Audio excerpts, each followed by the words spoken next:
Você acompanha Jornal da Rede Alesp. O Jornal da Rede Alesp está de volta. Seguimos com mais informações aqui do Legislativo Paulista. Vamos falar novamente com o repórter Sérgio Everton para saber quais são as informações que ele traz agora aqui no Jornal da Rede Alesp. Já está com a gente aqui. Vamos falar. Oi, Jeremias. Oi, Sérgio, tudo bem? Volta. Tudo bom, querido? De volta aqui ao Jornal da Rede Alesp mais uma vez. Eu vou continuar, né? Porque na primeira entrada eu não falei de todos os projetos que estão tramitando na casa, né? Nas comissões aí. E eu vou citar só para que o nosso telespectador relembre, né? Eu falei primeiro do projeto de lei o 273 de 2021, né? Que é do Caio França, do PSB, que pretende criar aí o programa Auxílio às Atividades do Setor de Eventos no Estado de São Paulo. Falei também do PL, né? Do projeto de lei 205 de 2021, de autoria do deputado Rogério Nogueira do DEM, né? Que cria aí o programa de apoio fiscal a setores considerados não essenciais. Falei também, na minha primeira entrada, do projeto de lei 117 de 2021, de autoria do deputado Rodrigo Moraes, do Democratas, né? Falei que é uma norma aí que, segundo ele, que visa aí socorrer uma parcela da população mais vulnerável, né, Jeremias? Que são aí os desempregados, como eu falei na minha primeira entrada, e os empresários. Lembrei até que, né, na situação em que os empresários se encontram também não tem jeito, né? Acaba as pessoas, os funcionários sendo demitidos, enfim, ficando desempregados, porque os empresários também não têm, né, como manter a sua empresa e acabam fechando as portas, né? Então, tudo isso, esse projeto é muito interessante, esse projeto do deputado Rodrigo Moraes, né? Para poder aí auxiliar, né, uma parcela da população, né, de desempregados e também, claro, os empresários que lutam aí para manter os seus funcionários, né? E o próximo projeto, que não deu tempo de eu falar, então vou comentar agora nessa segunda entrada minha, que é do Márcio Nakashima, que também está tramitando aí nas comissões, na nossa Casa de Leis, né, na Assembleia Legislativa, que é o 711 de 2020, que busca aí conceder empréstimos, né, que variam de 2 mil, viu, Jeremias, a 90 mil por meio do Banco do Povo Paulista. Um dos públicos são os donos aí de transporte escolar, tá? Isso é muito importante também. Outro projeto do deputado aqui, que é o 253 de 2020, né? Esse projeto também aí cria o programa de auxílio emergencial para trabalhadores do setor cultural, para espaços culturais, esse 253 de 2020, esse projeto de lei. Também tem sido afetado aí pelas medidas, né, restritivas de distanciamento social. Essa iniciativa do projeto das duas deputadas, né, a deputada Isa Pena e a deputada Mônica, da Mandata Ativista, e a Érica Malunguinho, aliás, três deputadas. A deputada Isa Pena, a deputada Mônica, da Mandata Ativista, e a deputada Érica Malunguinho. São, né, as autoras aí desse projeto de lei 253 de 2020, que cria esse programa de auxílio emergencial para trabalhadores do setor cultural, para espaços culturais, que também, né, Jeremias, a gente volta a falar disso, um setor também que foi muito prejudicado, né, por essa pandemia, que é o setor cultural, né? Os espaços culturais aí, fechados, né? Então, tudo isso, né, Jeremias, afeta muito a economia de um estado, de um país, enfim, né? Tudo parado, esses setores, né, de entretenimentos, né, teatros, né? Exatamente, Sérgio. A questão da cultura é muito importante. Alguns conseguem se adaptar, por exemplo, a gente vê show de stand-up aí em que as pessoas vão assistir dentro de um carro, aí buzinam, mas é bem complicado. A maioria não consegue se adaptar. Mas não é a mesma coisa, né, Jeremias? Não é a mesma coisa. Imagina o número de pessoas num evento desse, né, sem uma pandemia. Não tem comparação. Porque o automóvel, o automóvel ele pega muito espaço, né? Quer dizer, mesmo que você coloque ali 3, 4 pessoas, mesmo assim é complicado você manter um distanciamento, está dentro dos automóveis, né? Então, isso pesa muito, né? Prejudica muito esse setor. O setor cultural, acho que foi também um dos mais, está sendo, né, um dos mais afetados. Por mais que o país, o Estado, enfim, São Paulo, que é o maior estado mesmo do país, né, sustenta aí 70% do nosso país, mesmo assim, entendeu? É muito difícil. Né? A parte cultural de São Paulo é imensa. Né? A cultura tem sido prejudicada e de uma forma, né, não só do desemprego, né? As pessoas completamente desnorteadas, sem poder, né, trabalhar, porque não pode ter público, mesmo com a restrição. Você tem que ter tantas pessoas, 30%. Não adianta, né? É difícil. Então, são difícil. Projetos de lei aí, viu, Jeremias, que vêm ajudar, né, a população aqui do nosso estado de São Paulo. Então, os deputados têm trabalhado muito para isso, né? Para que os projetos sejam criados em benefício da população do estado de São Paulo, tanto, né, para funcionários, empregados, como para empresários, né? Que os empresários são os que dão empregos, né, para as pessoas. Então, né, a iniciativa da nossa Casa de Lei Legislativa é muito boa. Os deputados, né, continuam, claro, pensando na população do estado. Né? Isso é muito bom, Jeremias. A nossa Casa de Leis trabalhando para a população aí do nosso estado de São Paulo. É isso que eu tenho para dizer hoje. Encerro aqui a minha entrada no jornal, Jeremias. Muito obrigado, Sérgio Everton, nos atualizando aí sobre as principais notícias do parlamento. E agora a gente vai falar um pouco de tecnologia relacionada à área do crime. Vamos falar sobre o uso da tecnologia de scanner 3D na reconstituição de cenas de crimes. A Superintendência da Polícia Técnico-Científica de São Paulo, a SPTC, é a primeira instituição de segurança no mundo a utilizar a tecnologia de scanner 3D Trimble X7 na solução de crimes. Sobre este assunto, nós vamos conversar agora com Karen Kawakami. Ela é a perita criminal-chefe da equipe de perícias criminalísticas Oeste. Boa tarde, Karen. Seja bem-vinda ao Jornal da Rede Alesp. Boa tarde. Se eu acertei o seu nome, não sei se eu acertei o nome do equipamento. Acertei os dois? Os dois. Que bom. Acertou os dois. Vamos falar um pouquinho desse equipamento, porque, olha, é uma tecnologia desenvolvida com scanner 3D em cenas de crime. Você pode explicar um pouquinho para a gente como é que seria isso? O scanner 3D é uma tecnologia usada no mundo inteiro, não é muito utilizada aqui na América do Sul, né? No Brasil, com a aquisição, a gente tem conseguido colocar ele na rotina dos atendimentos de algumas equipes, porque não temos muito equipamento, né? Então está em projeto piloto.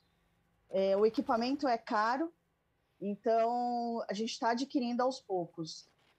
Eu vi uma reportagem. Desculpa, pois não. Pode falar. Eu vi uma reportagem, só para.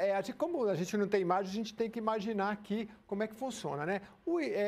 Eu vi alguma coisa aproximada com essas imagens que a gente vê do Google Maps, né? Que a gente vai girando e vê em todos os sentidos. Vê até o céu, vê o chão, vê as laterais. É mais ou menos por aí? São várias fotos que foram tiradas, e aí, nesse ambiente que eu estou aqui, por exemplo, a pessoa 2D vê só eu. 3D, ela vai ver todos os detalhes, é isso? Isso, não são fotos, são feixes de laser que são emitidos, então ele consegue mapear todo o ambiente em pontos, né, em densidade de pontos. Certo. É feito também uma fotografação, então tem toda a imagem 3D, e não é só de um ponto. Então são vários pontos onde você consegue recriar a cena. Entendi. Eu me lembro de alguns crimes que ficam mais famosos, que a gente viu a questão do sangue, então você tinha uma certa luminosidade, e às vezes a roupa já tinha sido lavada e mostrava pequenas marcas de sangue. Isso ajuda muito na questão de desvendar o crime, né? No caso do 3D, o que você pode trazer assim de concreto que você fala, olha, sem esse equipamento a gente não teria essa prova? O escaneamento 3D, principalmente se a gente conseguir fazer no momento do exame pericial, a gente consegue imortalizar a cena do crime. Então, a posição final de cada elemento, de cada objeto que está na cena, inclusive como ele usa um laser infravermelho, ele também detecta, se tiver uma mancha escondida na roupa escura dependendo da mudança da intensidade de coloração, a gente também consegue detectar.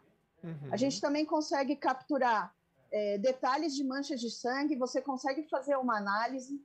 A gente consegue fazer uma análise de uma fotografia de um crime que ocorreu, que foi documentado, que ocorreu dias, meses, anos atrás, depois com escaneamento.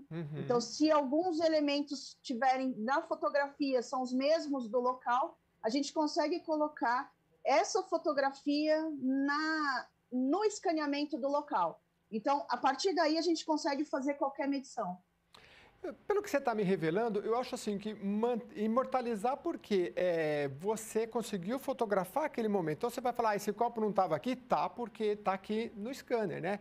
Agora, o que diz a legislação em relação a, por exemplo, houve um crime dentro de um imóvel. A pessoa liga para a polícia, geralmente para a polícia militar. E aí a polícia, no caso você, polícia civil investigativa, vai entrar em ação também. A própria lei diz que esse ambiente do crime, ele não pode ser invadido, ele não pode ser modificado por ninguém? Sim, é feita toda a documentação 2D, e a documentação 3D, ele traz um elemento a mais. Porque você... todas as posições de qualquer objeto que na época, por exemplo, não fazia parte do que... de interesse pericial, por exemplo, do contexto que estava sendo feito a perícia, porque medições são realizadas. E aí, se tiver um elemento que antes não fazia parte e depois passa a fazer parte, a gente consegue medir. Então, não é só o que a gente faz sem o scanner 3D, a gente faz toda uma documentação fotográfica. Mas essa fotografação, ela é 2D, então é de alguns aspectos. O escaneamento traz toda a cena 360 graus e de vários... de forma que a gente consiga mostrar toda uma dinâmica. Então, em acidente de trânsito, a gente consegue, do levantamento do local, você consegue fazer uma animação em cima do local do crime, você não precisa voltar lá e medir, fazer um levantamento em medidas. Então, o trabalho que a gente faz, que levaria 5 horas, 6 horas de levantamento topográfico, isso quando é preciso fazer uma estimativa de velocidade baseada em imagem de vídeo, a gente consegue fazer em 30 minutos, 40 minutos com a utilização do scanner. Então, a gente consegue toda essa medição depois em escritório. Karen, existe algum tipo de crime que... a investigação pode ser mais beneficiada com esse tipo de equipamento? Os principais acidentes de trânsito e o crime contra a pessoa. O acidente então, na verdade, assim, você pode usar em qualquer tipo de crime, né? Mas é principalmente utilizado nos locais de crime contra a pessoa. Por exemplo, se tem um questionamento de uma altura de um indivíduo que tenha cometido um homicídio, a gente precisa verificar se o suspeito tem essa altura, confirmar.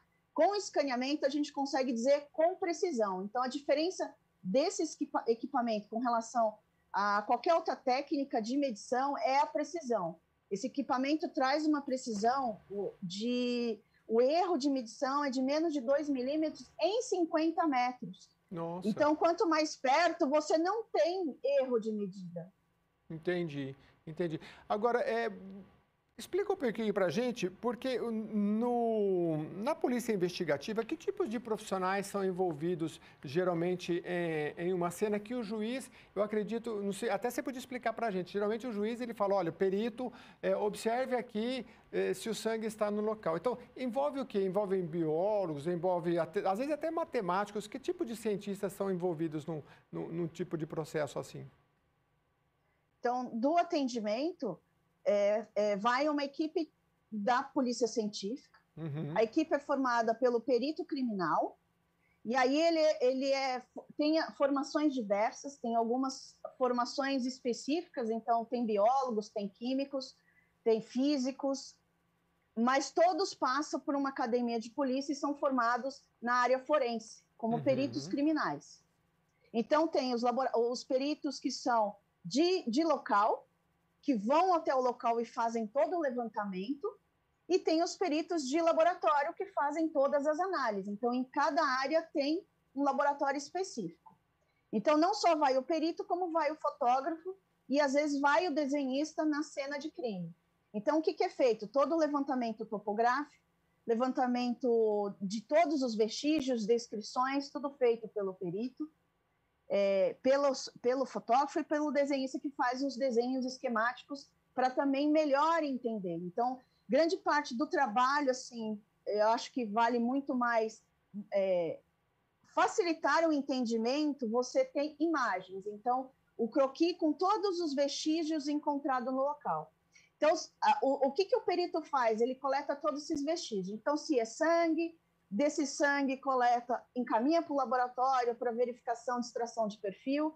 Então, por exemplo, numa cena de acidente de trânsito que teve uma fuga de local de acidente, o carro é encontrado depois, então a gente vai em busca de elementos, de vestígios biológicos ou papiloscópicos nesse veículo para tentar indicar a autoria, ou então, no caso do atropelamento, se liga se tem material genético da vítima. Muito interessante. Quem faz esse trabalho de coleta é o perito criminal do local, mas quem faz análise é o perito criminal do laboratório. Agora, eu não sei se, infelizmente, esse equipamento ele pode ser utilizado na... Eu acredito que o maior número de crimes ocorra de homicídios, talvez por assaltos, né? A veículos, enfim, eu acredito que seja isso.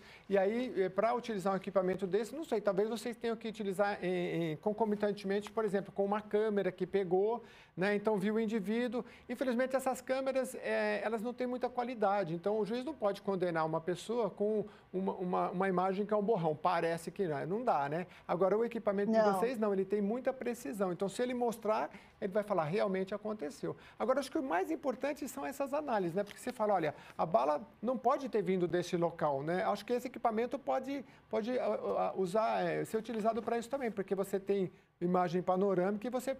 E isso é muito importante, né? De onde veio aquela, por exemplo, um tiro, enfim, né? São muitas situações. Sim, ele consegue detalhar essas regiões. A gente aumenta a precisão com imagens, né? Conseguimos, no software, através do escaneamento do veículo ou de um imóvel, qualquer objeto que tenha transfixado, a gente consegue traçar trajetórias. A gente consegue testar hipóteses baseado em todas as informações coletadas, os vestígios no local, e a gente pode verificar se uma testemunha está dizendo alguma coisa plausível ou não. Então, ele também permite que a gente faça animações, simulações. Também conseguimos, a partir do momento que a gente consegue escanear o local, conseguir que faça as oitivas, escutar as testemunhas em escritório, nas bases, né, da polícia, mostrando a imagem, então consegue um detalhamento melhor. Muito bem.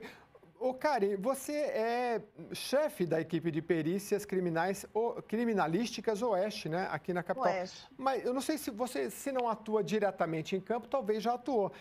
Existe um caso que você pode dizer, olha, poxa, aqui nesse caso que eu atuei, ou algum perito sob o meu comando, se tivesse esse equipamento, poderia ser bem mais elucidativo? Não precisa citar o caso concreto em si, mas assim, nomes, mas assim, alguma coisa que você fala, não, nesse caso aqui o equipamento seria essencial.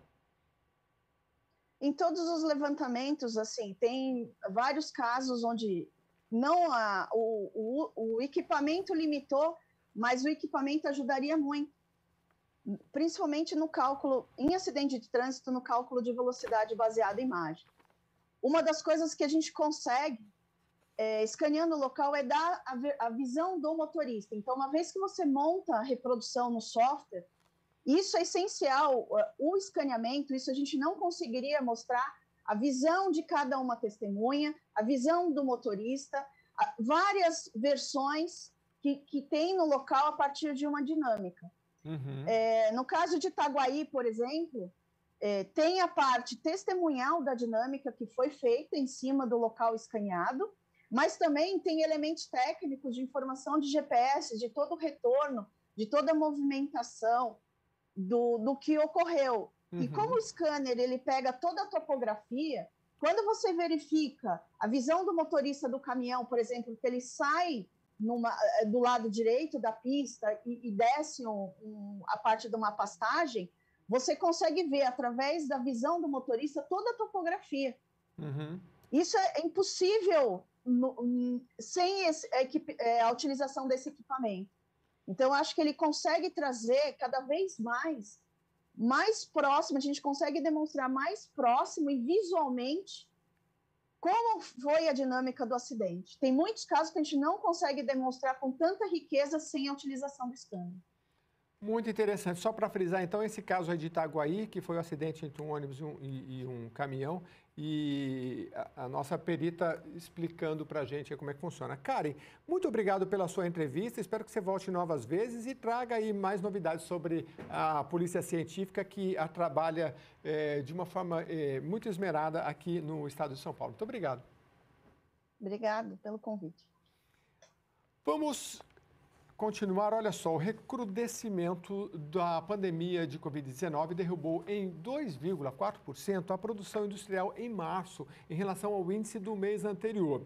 Os dados divulgados ontem pelo Instituto Brasileiro de Geografia e Estatística mostram que o indicador da produção industrial voltou ao nível pré-pandemia em fevereiro de 2020. A produção zerou os ganhos que havia acumulada após o primeiro impacto da crise sanitária, com a segunda queda consecutiva.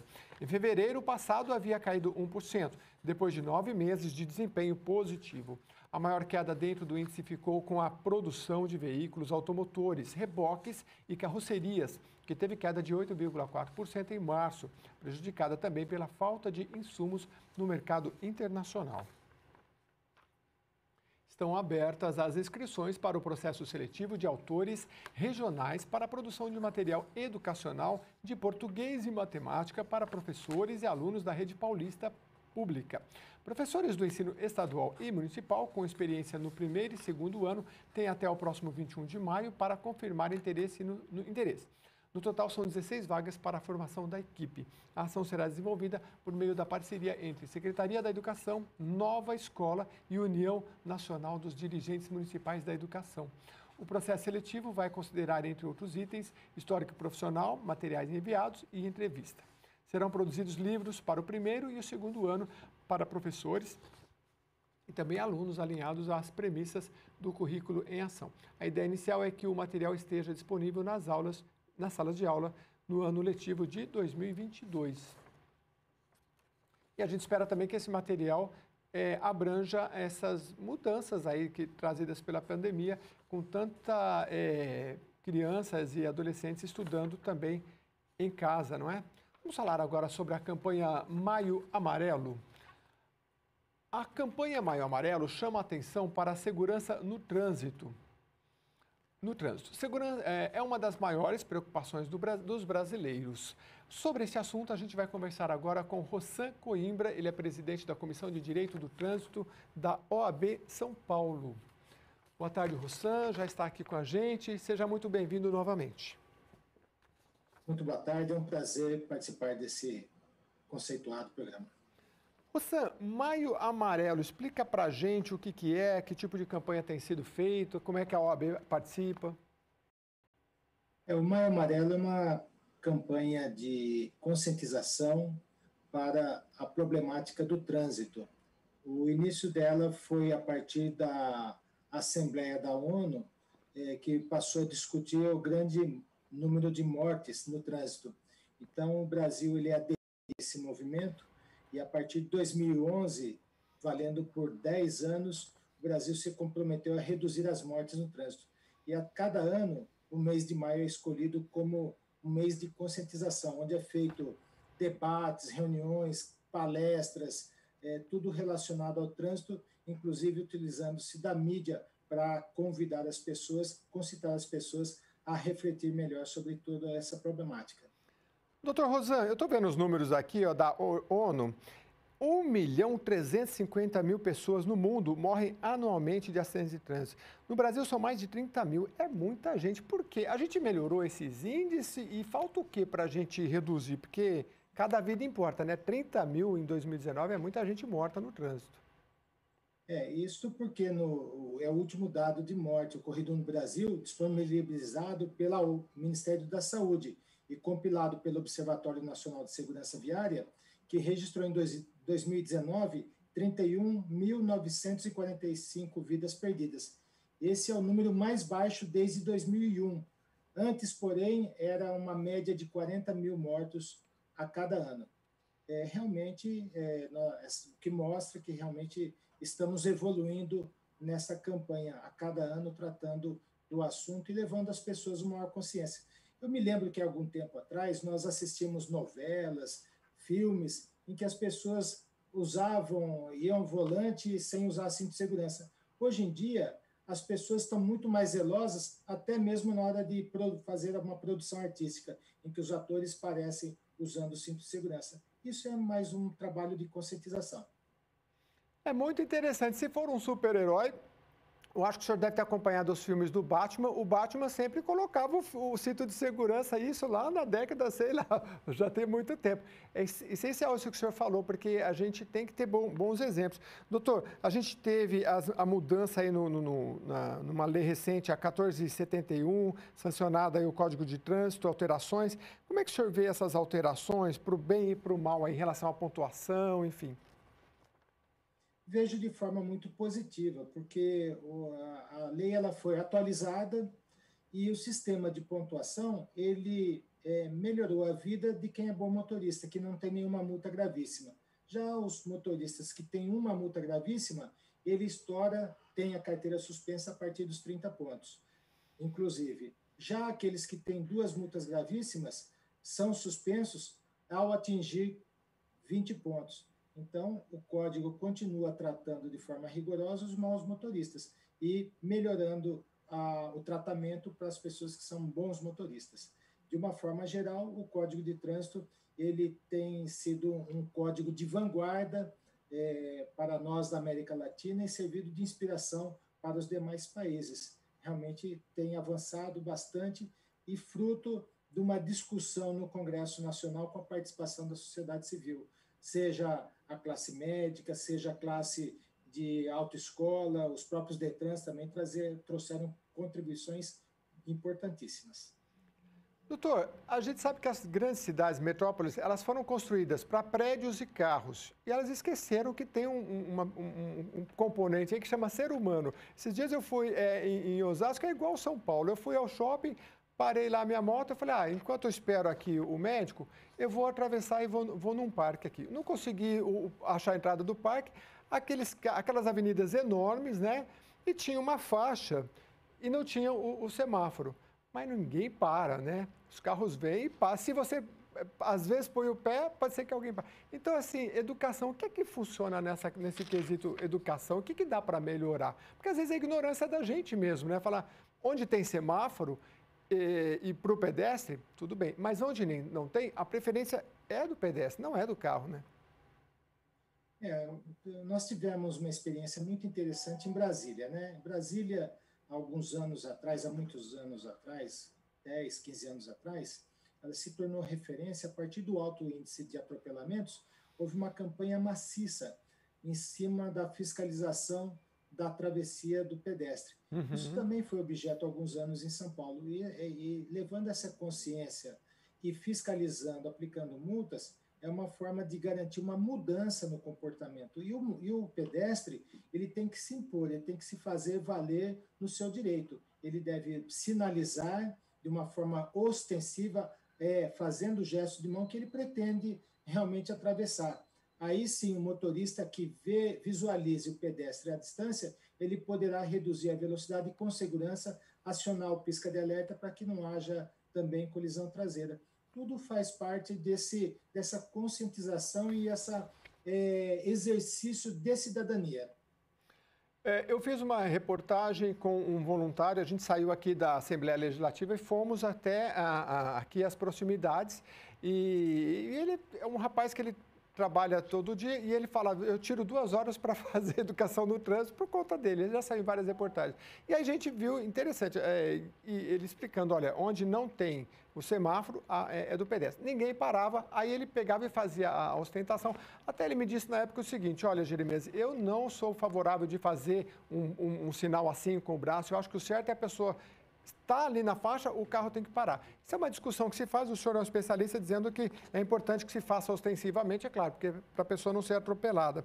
Agora, em relação às mudanças na lei, doutor, olha, nós tivemos a questão da pontuação de 20 para 40 pontos, né, o total que o motorista pode acumular em 12 meses antes de ter a carteira de habilitação suspensa. O senhor acha que é um pouco perigoso isso ou não, essa questão de ter mais liberdade aí para pontuar?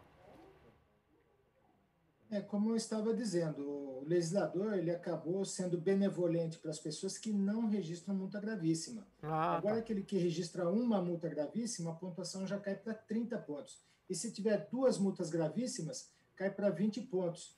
É importante lembrar que os motoristas que exerçam atividade remunerada, os antigos motoristas profissionais, como eram conhecidos, esses serão suspensos ao atingir 40 pontos no período de 12 meses, independentemente do tipo de infração. Eles foram tratados de uma forma diferenciada, porque eles têm uma exposição muito maior, muitas horas de trabalho, muito tempo mais de exposição aos riscos do trânsito. E outra coisa, por ser fonte de sustento, estaria não só prejudicando a ele próprio, como a família, quando lhe é retirado ou suspenso o direito de dirigir.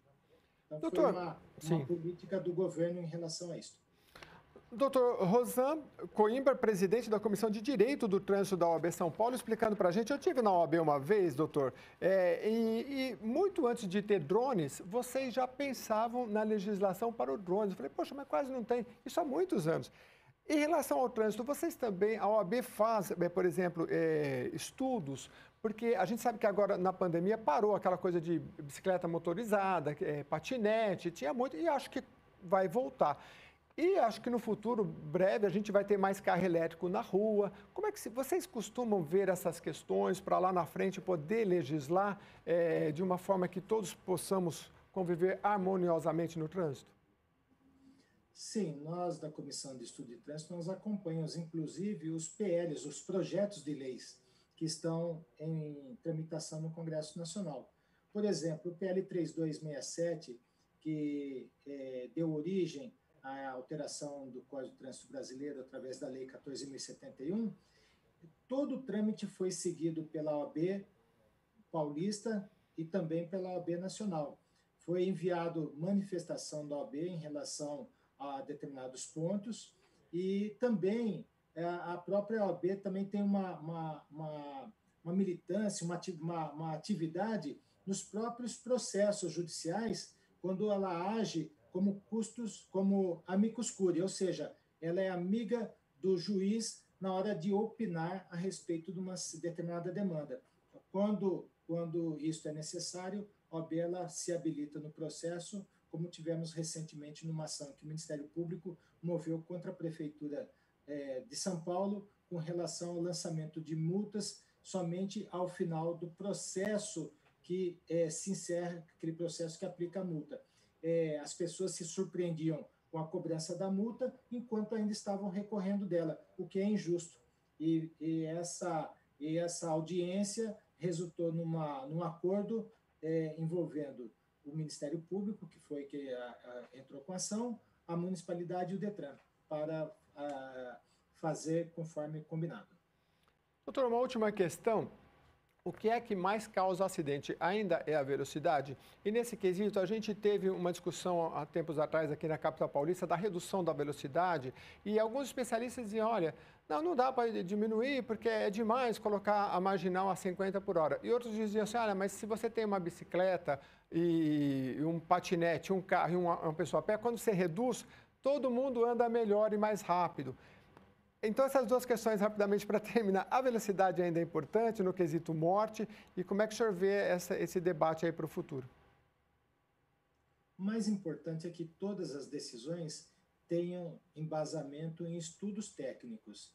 Então, não é possível generalizar dizendo que todas as avenidas devem ter a velocidade reduzida.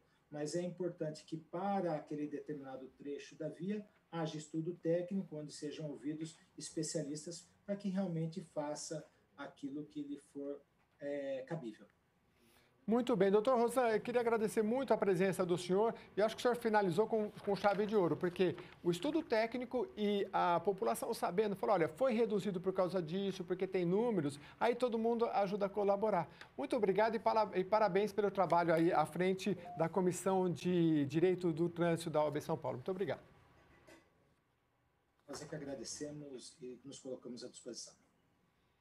E olha, depois de aumentar os juros com mais, assim, agora nós vamos com a outra. Exatamente. Vamos lá. Olha só, o deputado Márcio Nakashima, do PDT, apresentou na Alesp o projeto de lei 101 de 2020, que cria no Estado um piso salarial para os profissionais de enfermagem.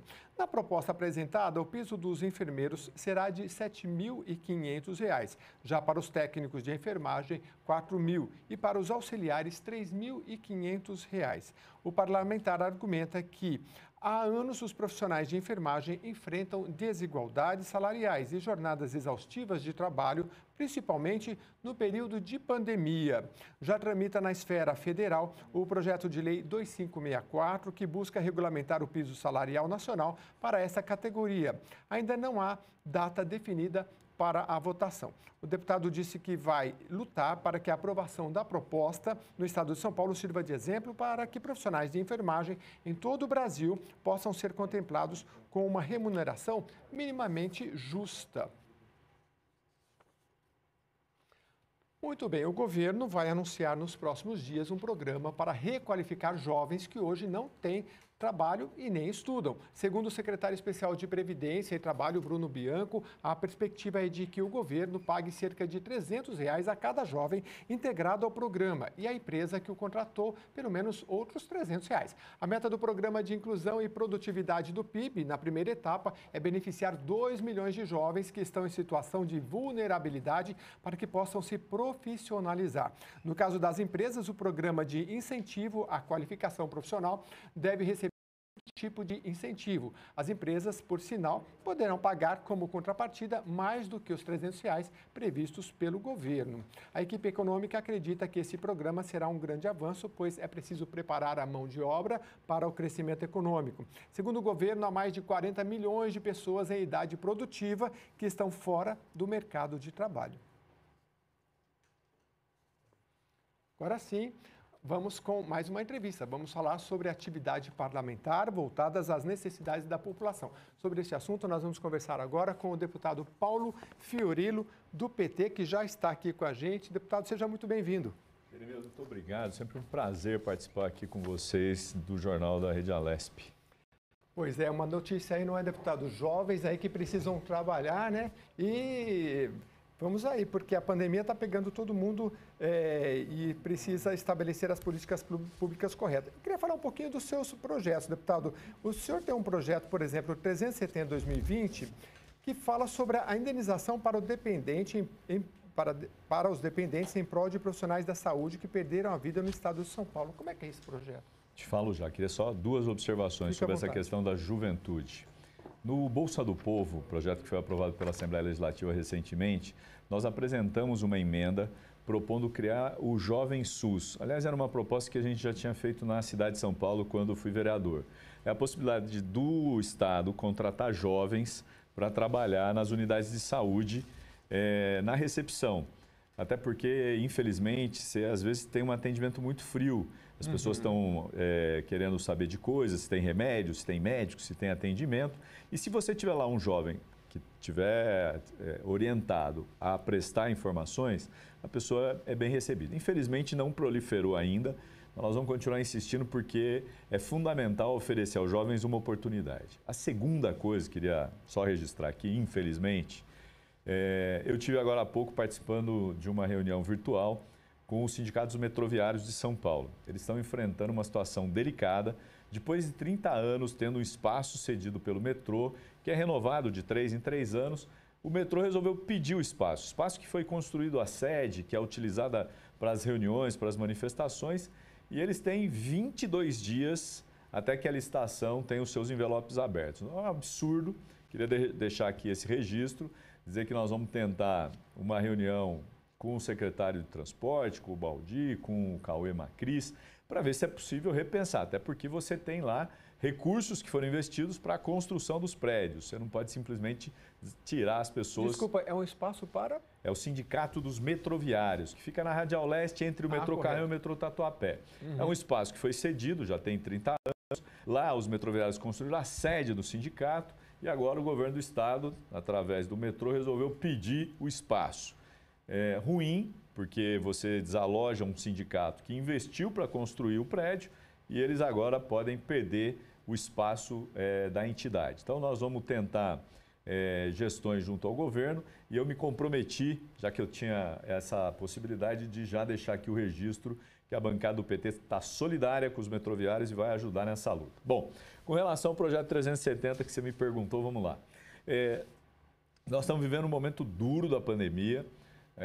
Alguns cientistas, alguns médicos avaliam que a gente pode entrar numa terceira onda muito mais grave, até porque a gente está vendo a Índia, né, uma coisa assim absurda. A Índia hoje agora é o epicentro da pandemia, com variantes novas e assim, a cada dia aumenta o número de casos e de óbitos. E no Brasil a gente continua com um nível de mais de 2.000 óbitos.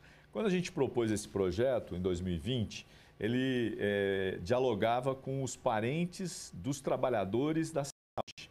Nós perdemos muitos trabalhadores da saúde, médicos, enfermeiros, pessoas que trabalham no sistema para funcionar e que não tinham nenhum amparo. Então, a ideia surgiu a partir daí. Nós apresentamos um projeto que, se algum funcionário, desde que ele não tenha comorbidade, desde que ele não tenha doença adquirida, viesse a óbito, a família teria uma indenização paga em uma única vez de 100 vezes o salário dele.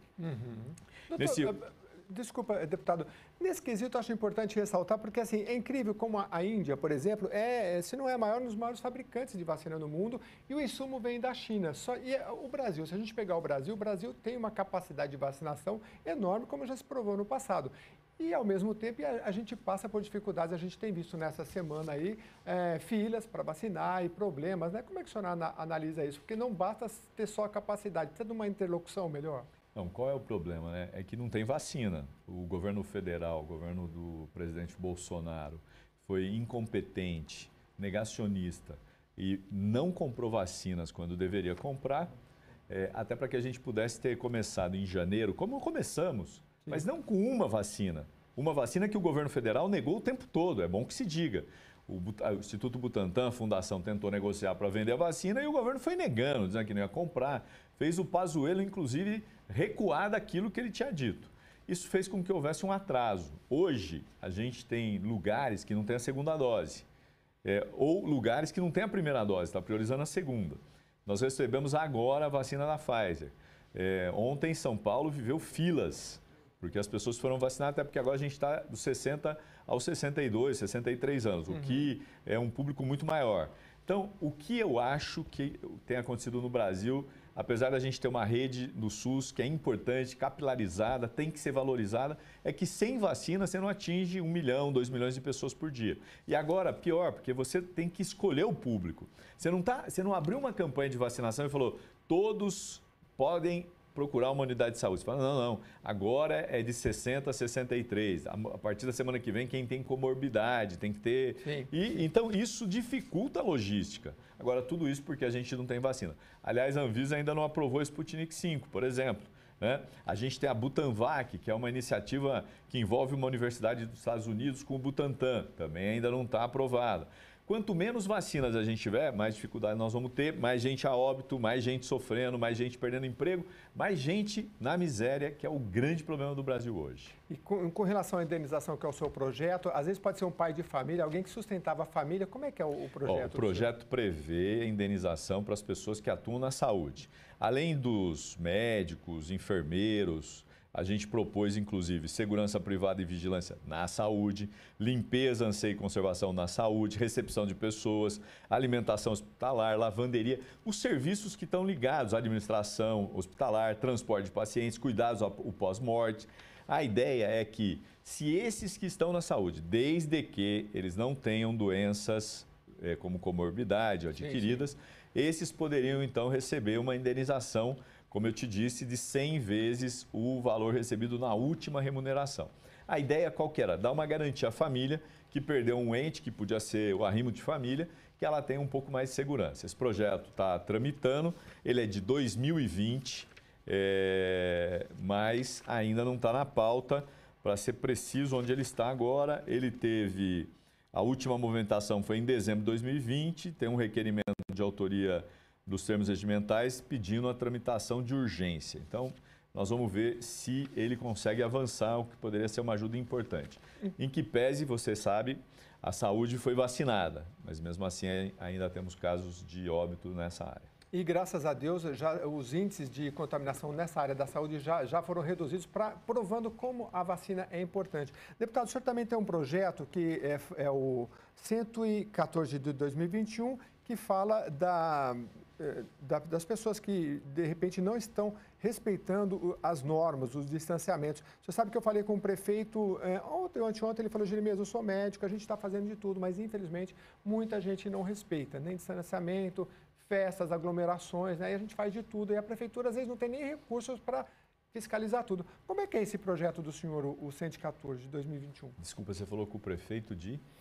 Então, eu vou lembrar o nome. A cidade. É uma cidade pequenininha, já vou lembrar o nome. Ele é médico, eu entrevistei ele ontem, mas já vou lembrar o nome. Não tem problema. Mas assim, deixa eu te falar, eu preciso aqui fazer um registro. A autoria desse projeto não é minha, sim, é do Gabardo. O Gabardo é um dos especialistas que atuam na saúde aqui no estado de São Paulo. Certo. Uma das entrevistas, aliás, se não estiver enganado, uma entrevista que ele se comoveu, chorou, até porque nós estávamos vivendo um momento muito delicado. Sim. E ele disse que uma das formas para tentar fazer com que as pessoas deixassem de participar de festas, de manifestações, era que aquelas pessoas que estivessem desrespeitando a legislação, elas prestassem serviço na área da saúde. Eu achei uma ideia importante, porque isso é educativo. Sim. Né? Então, qual que é a ideia? Você vai para a festa, vai para a balada, não está preocupado com a saúde pública, teve lá uma inspeção, você foi autuado e tal, você não vai pagar a multa, você vai prestar serviços na saúde, no atendimento, não no atendimento do doente, mas, por exemplo, numa unidade que recebe pessoas com Covid, você vai lá ajudar, orientar, explicar para a família. Você vai viver o drama daquelas pessoas. Ele disse isso, achei interessante, preciso registrar que é uma ideia que eu não sei se existe em outros lugares. E aí a gente propôs, então, que esses infratores, eles devessem prestar serviços nas unidades de saúde, não no atendimento às pessoas com Covid, mas em unidades que recebem pacientes com Covid. Entendi.